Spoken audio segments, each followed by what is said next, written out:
আমাদের দেশে প্রত্যেক ওয়াক্ত সালাতের আজান আসলে অনেক সময় ধরে হয়। 1 ঘন্টা হোক আর আধা ঘন্টা হোক আর 1.5 ঘন্টা হোক, অনেক সময় ধরে হয়। এক মসজিদে হয়তো আপনার 1:45 আজান হলো, আরেক মসজিদে 1টা আজান হলো, আরেক মসজিদে হয়তো 1:15 আজান হলো।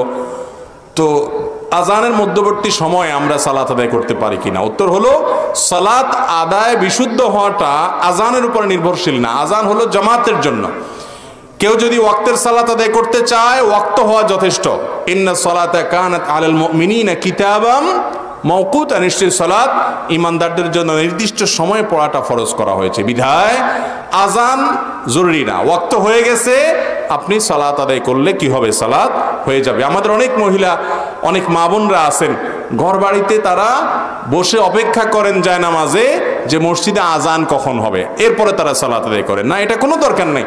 মসজিদে আজানের সাথে আমার মা বোনদের সালাতের কোনো সম্পর্ক নাই। ওয়াক্ত হয়ে গেছে, তারা সালাত আদায় করে ফেলতে পারেন।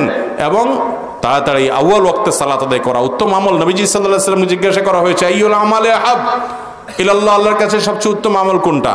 তখন তিনি বলেছেন, আস-সালাতু লিআউয়ালি ওয়াক্তিহা, আউয়াল ওয়াক্তের বা প্রথম দিকে সালাত আদায় করা।